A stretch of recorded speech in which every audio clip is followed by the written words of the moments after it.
마가복음 6장 45절부터 마지막 절까지 오늘 말씀은 무리를 걸으시는 예수님 이야기죠. 거기 45절을 보면 예수께서 즉시 제자들을 재촉하사 그래요. 이 재촉했다라는 말이 중요한 표현이죠. 이 말의 원어의 뜻은 강요하다 또는 억지로 가게 하다, 그런 뜻이에요. 그걸 우리나라 말로는 좀 순화해서 재촉했다 이렇게 이야기를 했죠. 그러니까 억지로 강요해서 빨리 가라, 빨리 배 타고 건너편으로 가라고 막 그렇게 하신 거예요. 왜 그랬는가 하는 것은 이 본문에서는 안 나와요. 근데 앞에 어제 말씀이 오병이어 기적 이야기였잖아요. 이것을 마태, 마가, 누가 이 공간복음에서는 그냥 그런 기적이 있었다 하고 그 뒤에 다른 기적으로 오늘처럼 그렇게 연결을 시키는데, 요한복음은 오병이어 기적 하나만 가지고 한 장을 채우잖아요. 그래서 그것에 대한 설명, 그 후에 일어난 이야기, 이런 것들이 쭉 나오는데, 그 오병이어 사건 이후에 직후에 요한복음 6장 15절을 보면 무리들이 이 기적을 보고 너무 놀라워서 예수님을 억지로 왕으로 삼으려 했기 때문에 지금 오늘 말씀처럼 재촉하사, 그러니까 요한복음의 그 억지로 왕으로 삼으려 하는 것과 오늘 이 본문에서 억지로 막 강요해서 빨리 떠나라 한 거하고 연결이 되는 그런 개념이죠. 그러니까 예수님은 무리들이 오해하는 그거, 자기를 왕 삼으려고 하는 그것을 싫어했다 또는 그거를 반대했다, 그런 무리들을 떠나고 싶어했다, 이렇게 이야기를 할 수 있고, 그래서 제자들을 재촉을 해서 배를 타고 보낸 것이다 라는 것을 알 수가 있습니다. 여기서 이제 그 다음 이야기를 하기 전에 오늘 이 바다항해 기사라고 하거든요. 요거를 이 바다항해 기사는 4장의 천국 비유를 한 뒤에도 바다항해 기사가 나왔었어요. 바다와 바람을 잠잠케 했다. 그때는 예수님이 배를 함께 타고 가시면서 배에서 주무셨죠. 근데 오늘 여기서는 이제 오병이어 이후에 바다항해 기사를 하는데, 여기서는 예수님이 배를 함께 타고 가지 않는 조금 다른 이야기고요.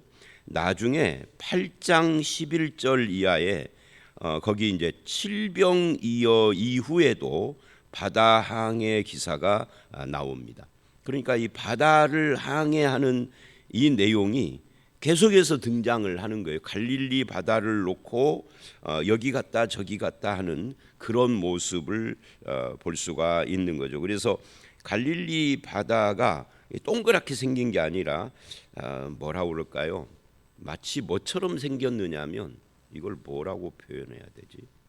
그러니까 지금 이제 녹음된 걸 듣는 분들은 뭐 볼 수는 없지만, 제가 여기 현장에 계시는 분들을 위해서 갈릴리 바다가 이렇게 생겼어요.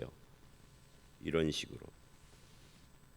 그러니까 완전히 동그랗거나 아니면은 그거 뭐예요? 길쭉한 타원형도 아니고, 이거 뭐라고 이걸 표현해야 되지? 하여튼 그렇게 생겼습니다. 그렇게 생겼는데 뭔 말을 하려고 그러느냐면, 맨 이렇게 위로 약간 좀 솟아오른 여기가 벳세다예요. 벳세다이고요. 거기서 조금 내려오면은 가버나움, 그리고 거기에 이제 가버나움 또 밑에 또 벳세다가 있어요. 그러니까 벳세다가 두 군데인 거죠. 게네사렛 호수라고도 하고 거기에서. 그래서 이제 학자들은 여기에 건너편 벳세다가 바로 그 갈릴리에 있는 그 갈릴리 지역에 있는 그런 벳세다, 유다 지역이죠.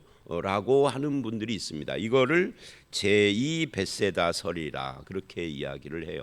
근데 그 제2 벳세다 설은 널리 인정받지는 못하는 설이에요. 그러니까 이방의 벳세다인 거죠.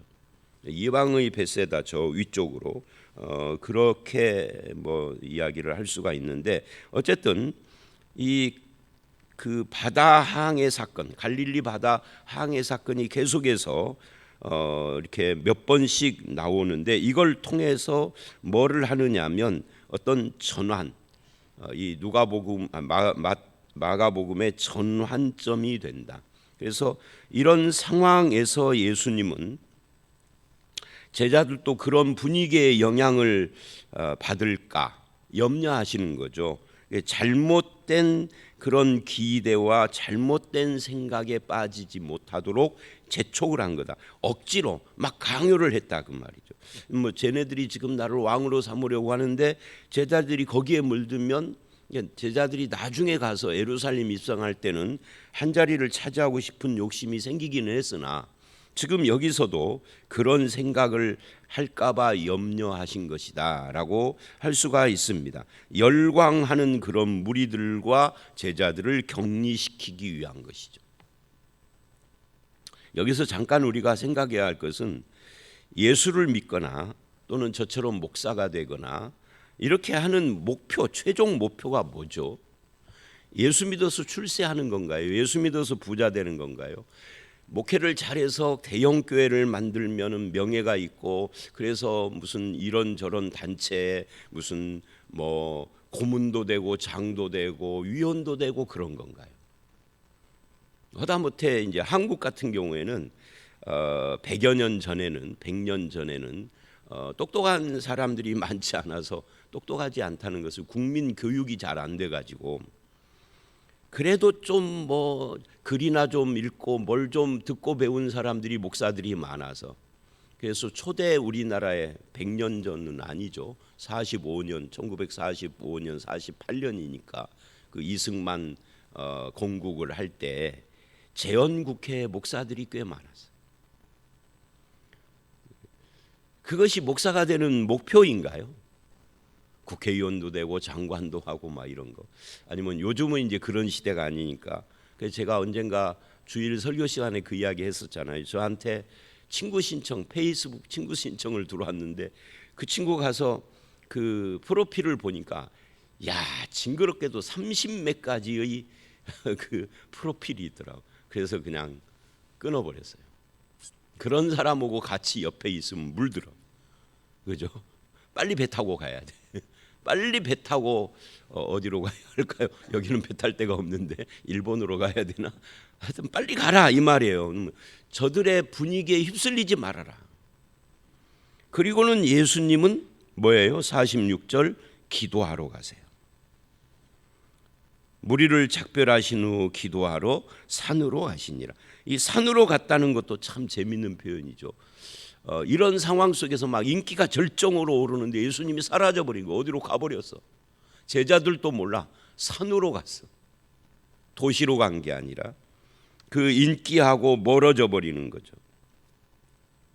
그래서 이런 부분들을 우리가 좀 생각을 해봐야 한다.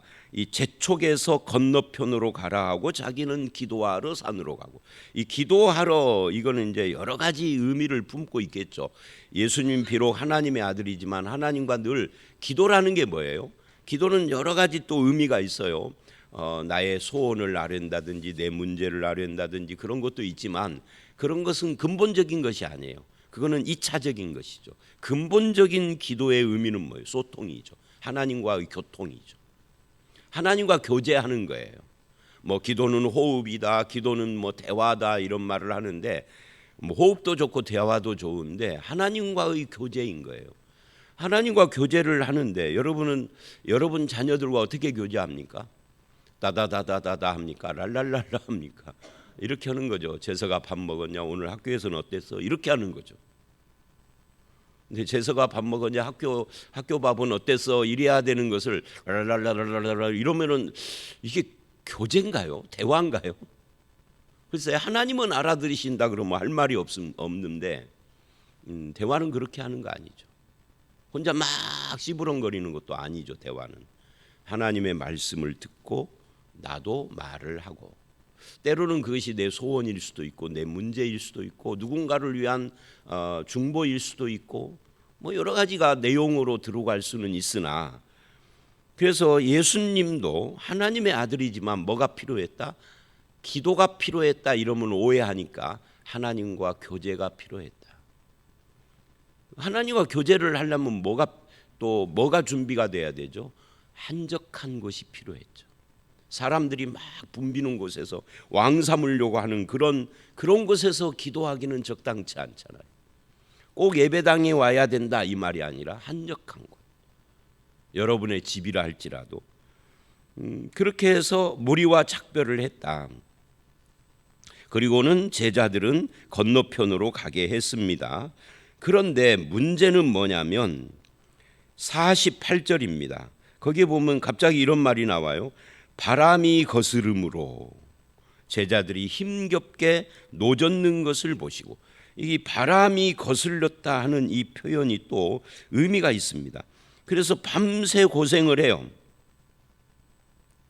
거기 보니까 밤 사경쯤에 바다 위로 이렇게 나오죠. 그러니까 밤 사경이면은 아주 깊은 밤이에요. 그러니까 오랫동안 고생을 했다는 거죠. 결국 그렇게 해서 도착한 곳이 어디냐? 53절을 보면 건너가 게네사렛 땅에 이르러 대고 이렇게 이야기를 합니다. 이 게네사렛이었다 그러는데 원래 의도했던 곳에서 조금 남서쪽으로 아래로 내려온 거예요. 3km 정도 된다고 그래요. 그런데 53절 56절을 보면 그곳에 사람들이 예수님을 열렬히 환영을 합니다. 막 자기들이 자발적으로 돌아다니면서 거기 55절에 보니까 54절 사람들이 예수신 줄 알고 55절 온 지방으로 달려 돌아다니며, 그러니까 이 사람들이 자발적으로 막 선전을 해요. 그리고 이 적극적인 반응으로 이렇게 선전을 하는 이유가 뭐냐 하니까 거기에 병든 자를 고치려고. 그래서 예수님이 가는 곳마다 병든 자들이 장사진을 치고, 그리고 예수님의 옷가에 손만 대도 낫게 하시기를 간구하니, 그러니 손을 대는 자는 다 나았다. 몇 명이나 손을 댔는지 이건 알 수가 없지만 혈루병 걸린 여자가 옷가에 손만 대도 했던 거고 유사한 상황이죠. 자, 53절로 56절을 먼저 언급하는 이유는 이런 적극적인 반응이 있을 뿐만 아니라 6장 2절 3절에서 나사렛 사람들의 냉소적인 반응도 있고요. 또 내일 말씀인 7장 1절 이하를 보면 바리새인들의 적대적인 반응도 있는 거예요. 그러니까 적극적인 반응, 냉소적인 반응, 적대적인 반응, 이런 것들이 다 한꺼번에 예수님 주변에 있는 거죠. 자, 그래서 다시 이제 그 앞으로 오면은 그렇게 막 바람이 불고 거스르고 밤새 고생을 하다가 도착을 하는데, 여기서 우리는 이런 것을 생각을 해 볼 수가 있습니다.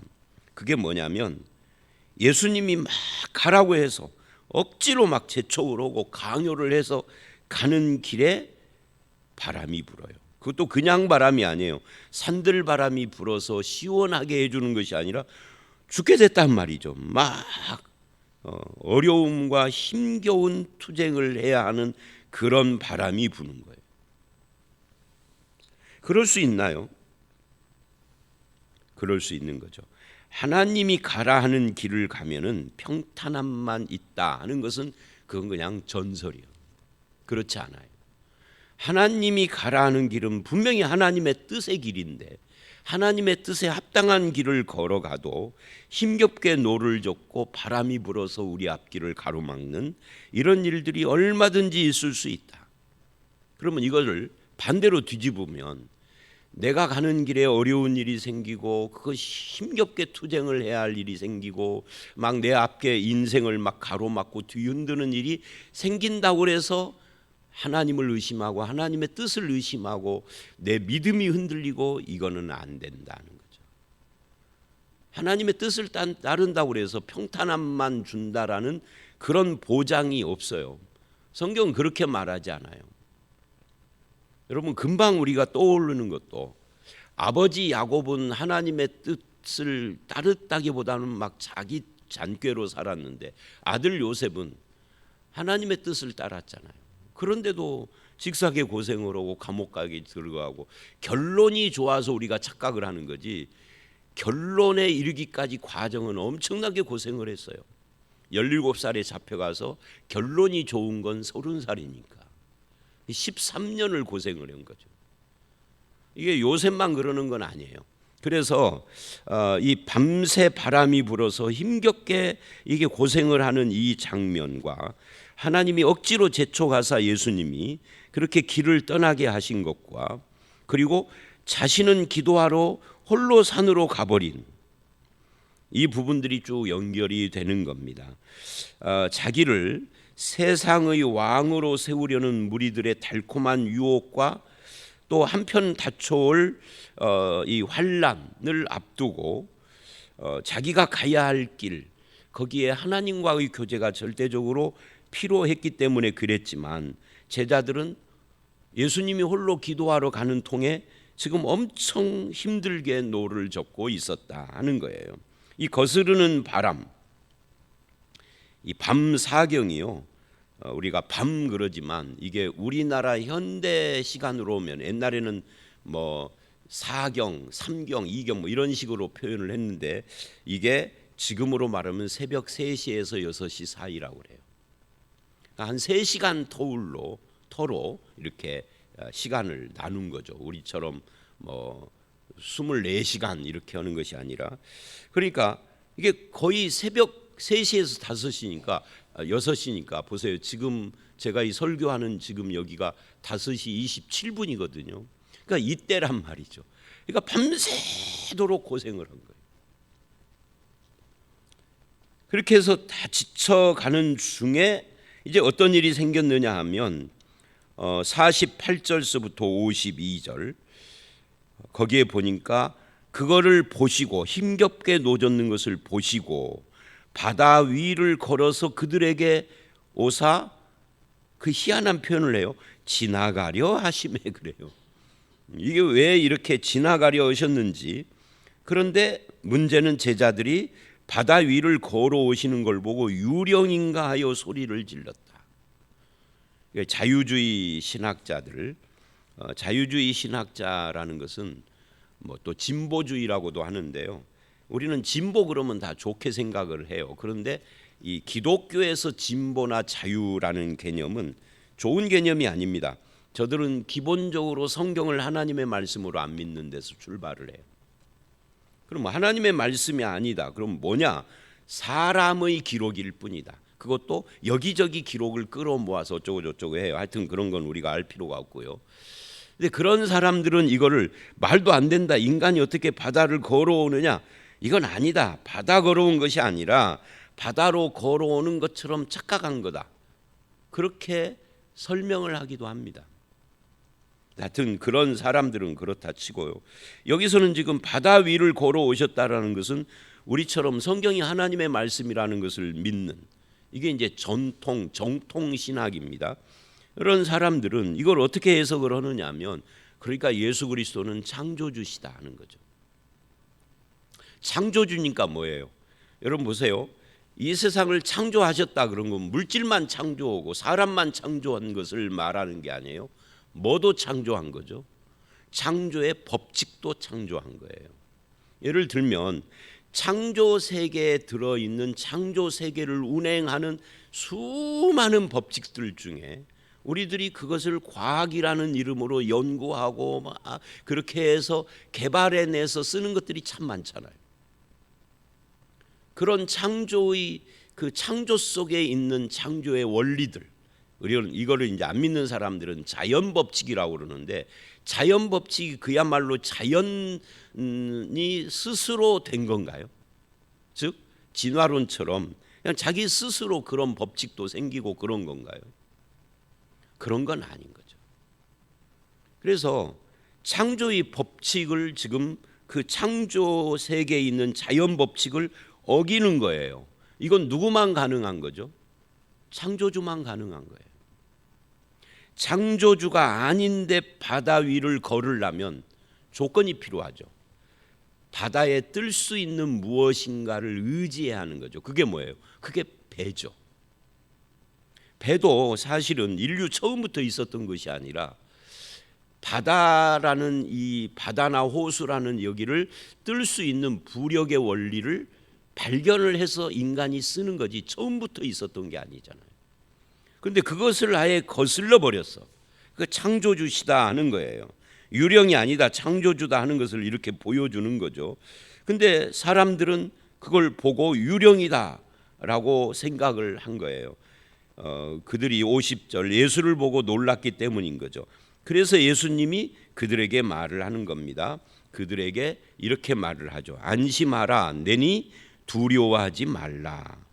여기 안심하라, 안심하라, 두려워하지 말라 하는 이유가 뭐예요? 내니 그래요. 여기서 내니라는 이 말은 나다라는 말이에요. 근데 이 나다라는 말이 여러분이 익히 들었던 에고에임이라는 말이에요. 이 에고에임이라는 말은 또 어디에 나오는 거냐면 출애굽기 3장 14절에 모세가 하나님의 이름을 물어봤을 때 하나님께서 대답한 말이에요. 내가 여호와다, 스스로 있는 자다, 그런 말이에요. 나는 나다, 이런 말이죠. 그러니까 지금 하나님이다라는 그런 표현을 나다라고 그렇게 표현을 하는 겁니다. 그러니 두려워하지 말라. 그러니까 결국 이런 이야기죠. 하나님과 함께하면 폭풍우도 불 수 있다. 하나님이 가라 하시는 길을 가는데 내가 밤새도록 힘겹게 노를 젓는 어려움도 당할 수 있다. 그러나 하나님이 함께한다면 두려워하지 말아야 한다. 그런 일들이 안 당한다가 아니라 하나님이 함께하면은 안심하고 두려워하지 말아야 된다. 하나님을 의지하니까 그런 의미로 말씀을 한 거죠. 그리고는 배에 올라타시니 이제 바람과 바다를 그치라라고 명령한 것이 아닙니다. 앞에서는 명령을 했었어요. 4장에서는 바다와 바람아 잠잠하라. 근데 여기서는 그냥 배에 올라타시니 바다와 바람이 그치는지라. 제자들이 심히 놀랐다. 앞에서는 그냥 놀랬는데요. 유령인가 하고 놀랬는데 여기서는 심히 놀랬다 그래요. 여기 심히 놀랬다라는 것은 뭐예요? 이분이 누구시지? 아니 바다를 걸어도 오시고 그냥 배에 올라타니 바람이 한순간에 잔잔해지고 이분이 누구신가 하고 심히 놀랬다는 거예요. 이분이 누구예요? 이분이 예수고 이분이 창조주 하나님이신 거죠. 삼위일체 제2위이신 거죠. 그런데 이들이 이렇게 심히 놀란 이유는 뭐냐? 52절에 이렇게 설명을 해요. 마가가 이는 그들이 그 떡대시던 일을 깨닫지 못하고 도리어 그 마음이 둔하여졌음이라. 이 떡대시던 일이 뭐예요? 바로 어제 말씀의 오병이요. 아니 바다를 걸어오시고 바람을 잠잠케 한 일만 놀라운 일은 아니잖아요. 오병이어를 가지고 5,000명을 계속 띄워주는데도 먹고 12바구니가 남은 사건은 바다를 걸으신 것보다도 더 놀라운 사건일 수도 있잖아요. 근데 그 사건을 얼마 전에 경험을 해놓고 어저께 경험을 해놓고 오늘 예수님이 누구신가를 또 놀라는 거예요.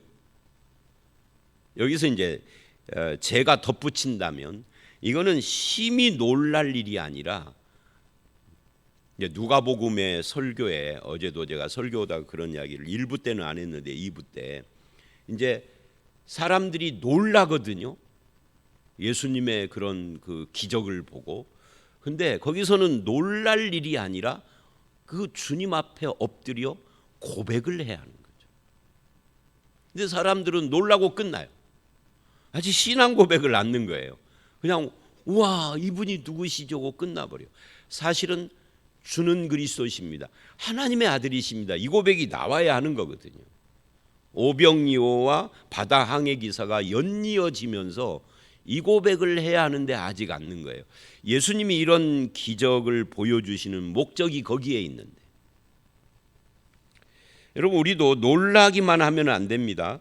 저는 이제 놀란다라는 말을 이렇게 좀 바꿔서 신앙생활을 할 때 우리가 놀라운 기적을 체험하는 것만 하면은 안 됩니다. 기적을 체험하는 것보다 더 중요한 것은 정말 내 안에서 기적이 일어나야 돼요. 그게 뭐죠? 예수 그리스도를 나의 주 나의 하나님으로 고백을 하고 그렇게 고백한 자로서의 삶을 살아가는 것은 그거 자체가 기적이요. 안 믿는 사람이 볼 때는 그들이 사는, 즉 우리들이 사는 삶의 방식이 놀라운 것이죠. 어떻게 너처럼 살 수 있지? 이렇게 돼야 하는 거죠. 근데 안 믿는 사람들이 뭐 쟤는 교회 다니는 게 빼놓고는 우리하고 똑같아. 아니 우리보다 더, 제가 새벽부터 조금 험한 표현을 써볼까요? 우리보다 더 지랄을 떨어. 쟤는 저놈 아주 계곡이야. 실제로 이런 말을 목사인 제 앞에서 믿는 사람을 놓고 하는 경우도 제가 봤어요. 심지어 목사인 제 앞에서요, 우리 교회를 다니다가 안 나오는 분이 왜 안 나오느냐 그랬더니 그분이 새들어 사는 집주인이 목사인데 그 목사가 진짜 정말 제가 듣기에도 어떻게 그렇게 전혀 상식적이지가 않은, 진짜 나라고 해도 그런 목사 만나면 교회 안 다닐 것 같아. 그 내가 그랬지, 그 목사는 그러는데 당신 다니는 교회 목사인 나는 안 그러잖아요. 근데 안 통해. 지금 교회를 안 나와요. 그럴 때가 제일 속상해요. 아니 교회 다니는 것 빼놓고는 다른 것이 아무것도 없는 사람. 여러분은 누구십니까? 예수 그리스도의 기적을 체험하고 놀라는 사람이 되지 말고요, 예수 그리스도가 나를 구원하신 이 놀라운 기적으로 다른 사람들이 나보고 놀라는 삶을 살아야 돼. 야, 너처럼만 살면 내가 교회 다니겠다. 사람들이 그런 사람이 돼야 돼. 근데 우리는 자꾸만 지가 체험하는 기적만 추구하는 거예요. 내가 체험하는 기적은 없어도 돼요. 구원받은 사람은 예수가 누구시냐를 고백하기까지 기적이 필요한 거지, 그 후로는요 예수님을 모신 자의 삶 자체가 기적적인 거예요. 그렇게 사셔야 하는 거예요. 자꾸 내가 체험하는 걸로 가려고 그래. 그 체험에서 뭐 한다고? 예수 믿으면 됐지. 남들이 나를 보고 이 이야기를 계속 반복을 하네요. 그만하십시다. 그래서 오늘 이 본문 말씀, 마음이 둔해져서 깨닫지 못했다. 아무리 기적을 체험해도 또 기적이 필요하고 또 기적이 필요하고 마음이 둔해져서 한 번으로는 고백이 안 나와. 근데 저들의 입에서 예수는 그리스도시요 하나님의 아들이라는 고백이 나온 그 이후에 기적이 딱 그쳐요. 여러분 예수님 믿으시나요? 예수님, 이게 마스크를 쓰고 있으니까 대답을 하는지를 모르겠어. 예수님 믿으시나요? 그죠? 이제 기적은 없어도 돼요. 그 고백이 나오기까지가 기적인 것이지, 그 후로는 여러분이 기적적인 삶을 사셔야 해. 기적적인 삶이라니까 뭐 이상한 짓을 하라는 게 아니라 안 믿는 사람과 다르게 사는 것이 기적적인 삶입니다. 자, 오늘 말씀 여기까지입니다. 자, 정리를 하면 예수님의 뜻을 따라서 가는 길에도 뭐가 있다? 바람이 불고 힘겹게 노를 젓는 인생이 있을 수 있다. 그 이상한 거 아니다. 그 다음에 예수님은 기도하러 홀로 산으로 가셨는데 왜 그랬다? 저들이 왕 삼으려고 하는 인기의 유혹을 떨쳐버리고 하나님과 교제가 필요했다. 십자가의 길을 걸어가기 위해서. 그리고 예수님이 바다 위로 걸어오시는 것은 창조주시고 주님이 배에 타니 바람이 완전히 잔잔케 됐는데 이걸 보고 심히 놀라지만 사실은 하나님 예수 그리스도가 나와 함께하는 것 자체가 기적이다. 그래서 우리는 믿는 자의 삶을 살아가야 하는 거고 내가 믿는 자답게 사는 것이 남들 보기에는 기적인 거예요. 그렇게 살아 예수 그리스도를 드러내고 우리의 믿음이 증명되는, 증거되는 그런 삶을 사는 저와 여러분들이 다 되시기를 주의 이름으로 축원합니다. 함께 기도하겠습니다. 하나님 아버지, 그렇습니다. 오늘 말씀을 통하여서 믿는 자의 삶을 어떻게 살아야 할 것인지, 예수님은 무엇을 거부하고 무엇을 위해서 살았는지를 생각해 봤습니다. 세상 인기, 명예, 권력이 아니라 하나님과 교제하는 주님, 또 창조주로서 바람을 거스르시고 바다 위를 걸어오셔서 안심하라 나다라고 말씀하시는 그 주님을 우리의 주님으로 모셔싸우니 우리의 삶이 이제부터 아버지 하나님 주님을 드러내는 삶, 믿는 자다운 열매를 맺는 삶을 살아가도록 인도하여 주시옵소서. 주님이 우리와 함께 하실 줄 믿사옵고 예수님 이름으로 기도드려 싸움나이다. 아멘.